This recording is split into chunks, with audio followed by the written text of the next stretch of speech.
नमस्कार साथियों, मैं हूं जितेंद्र कुमार। इस वक्त आप देख रहे हैं इंडिया पब्लिक न्यूज़। कटिहार महारैला बिहार में चुनाव के दिनों में देखा जाता था, लेकिन आज कदवा प्रखंड में जो एक स्थान है, यहां हजारों की संख्या में लोग मौजूद हैं।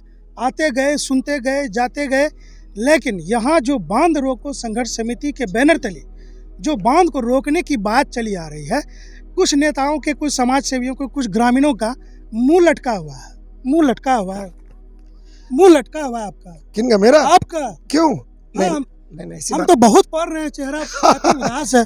नहीं इसलिए उदास है बांध बंधने की, बांध रोकने में। और नहीं, देखिए, मुंह लटका हुआ इसलिए है सरकार आप अगर मुंह लटकाने की बात कर रहे हैं तो मुंह लटका हुआ इसलिए है कि यहाँ की जनता को सरकार परेशान करना चाहती है।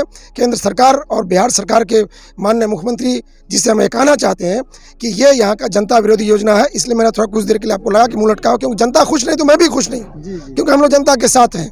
तो हम लोगों ने इस मुहिम को पहले आदमपुर से शुरू किया था, आदमपुर हाट से, उसके बाद पीपलगाछी, चौकी और सिकोना में ये मुहिम चला, और अब जो है हम तमाम जनप्रतिनिधि। ठीक है, सरकार का जो इंजीनियर है और आप भी एक इंजीनियर है, तो उनसे आप ज़्यादा हो गए।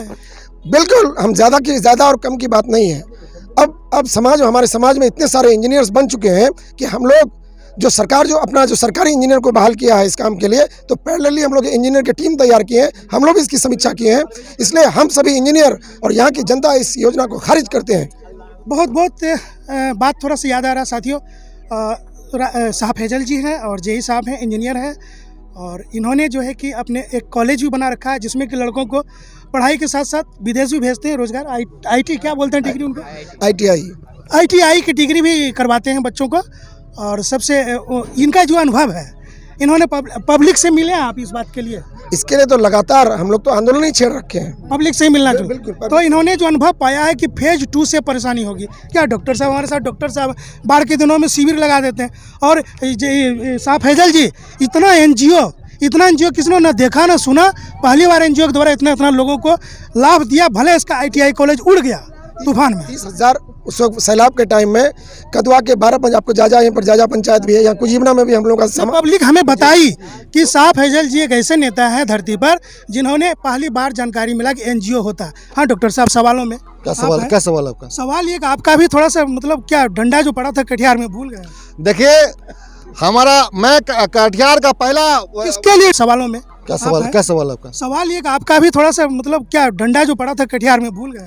देखिए, मैं कटिहार का पहला, किसके लिए डंडा खाया? मैं पब्लिक के लिए खाया। सुनिए, मैं कटिहार का पहला ऐसा नेता हूँ जिन्होंने बाढ़ का अस्थायी समाधान के बारे में आवाज बुलंद किया, आजाद और कटाव के लिए। और लगभग 50,000 की संख्या में हमारे साथ लोग थे, और हमने कलेक्ट्रेट का घेराव किया था। उसमें हम लोगों के ऊपर जो लाठियां बरसी, हम जेल भी गए, लेकिन हम डरते नहीं है किसी शासन प्रशासन के जेल और लाठी से। अगर हमको 1000 बार भी जेल देना पड़ेगा जाएंगे, लेकिन बाढ़ का अस्थायी समाधान करके रहना पड़ेगा। हमारा एक ही नारा था, भीख नहीं निदान चाहिए, बाढ़ का अस्थायी समाधान करना चाहिए। इसीलिए आज जो देख रहे हैं बांध का जो प्रोजेक्ट है, ये बांध का प्रोजेक्ट को ला करके पूरे सीमांचल को जो है बर्बाद करने का एक मुहिम है, और यहाँ का लोग तबाह और बर्बाद हो जाएगा। एक साजिश हो रही है केंद्र सरकार की। मेरा कहना यह है, जितेंद्र जी, आपके चैनल के माध्यम से ये कहना चाहते हैं कि ये 22,000 का प्रोजेक्ट है। आज से लगभग पहला फेज जो है 1971 में शुरू हुआ, जो बांध आप देख रहे हैं, फिर अब ये बांध बनने जा रहा है। इस पैसा का उपयोग आप सीमांचल का विकास के लिए कीजिए। आप सीमांचल डेवलपमेंट आयोग बनाइए, यहाँ सीमांचल एम्स का गठन कीजिए, यहाँ पर जनरल यूनिवर्सिटी लाइए, यहाँ पर लॉ यूनिवर्सिटी लाइए, यहाँ हमारा मजदूरों की फैक्ट्री बनी हुई है, पार्टी उद्योग लाइए, धंधा लाइए। पार्टी की लड़ाई नहीं है, अभी कोई पार्टी की लड़ाई है, सारी पार्टी के लोग हैं, जनता की लड़ाई है। पहले हमारी जनता बचेगी तब ना हम लोग को लोग महिला पढ़ाएगा। जब जनता ही नहीं बचेगी तो महिला कौन पढ़ाएगा? फेज 2 आने से हजारों लोगों को रोजगार मिलेगा जो दिल्ली पंजाब में है।